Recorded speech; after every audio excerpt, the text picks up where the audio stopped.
نماز میں ہاتھ کہاں باندھیں؟ نماز میں ہاتھ کہاں باندھنا سنت ہے؟ زیر ناف ہاتھ باندھنے چاہیے یا ناف سے اوپر یا بالکل سینے پر؟ نیز یہ بھی بتا دیں کہ کس طرح سے باندھنے چاہیے۔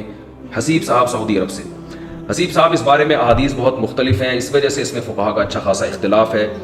ہر فقیر نے ایک حدیث کو اصل بنا کے دوسری میں تعویل کی ہے، اور اس بارے میں جو یہ شدت ہے کہ بس میرا ہی طریقہ جائز ہے، باقی سب قرآن حدیث کے منکر ہیں، جیسے کہ ہمارے یہاں بعض یوٹیوبرز آپ کو ملیں گے، یہ بالکل ناجائز اور حرام طریقہ ہے، یعنی اس طرح سے امت میں پھوٹ ڈالنا۔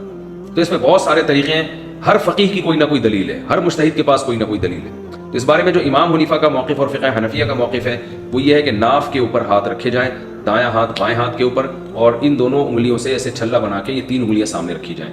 تو یہ طریقہ امام ابو حنیفہ کے نزدیک اور ان کے فالوورز کے نزدیک زیادہ بہتر ہے۔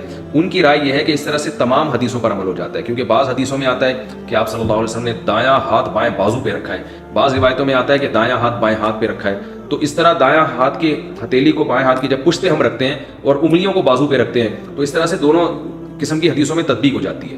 تو ہر فقیہ کا اپنا ایک سوچنے کا انداز ہوتا ہے۔ تو اس میں یہ جو آج کل طریقہ چل رہا ہے نا کہ اپنی رائے کو دوسروں پہ مسلط کرتے ہیں اور کہتے ہیں یہی طریقہ ٹھیک ہے باقی غلط ہے، اور ہم ہی قرآن حدیث کو مانتے ہیں باقی نہیں مانتے، یہ بہت غلط طریقہ ہے۔ تو ہر فقیہ نے، امام شافعی کے یہاں دایاں ہاتھ کو اس طرح سے بازو کے اوپر رکھا جائے گا، وہ بھی ٹھیک ہے، انہوں نے اس حدیث کو ترجیح دی جس میں دائیں بازو کے بائیں بازو کا تذکرہ ملتا ہے۔ تو اختلافی مسئلہ ہے، اسی وجہ سے ہم کہتے ہیں کہ اختلافی مسائل میں انسان ایک فقہ کو فالو کرے اور دوسرے پہ رد نہ کرے۔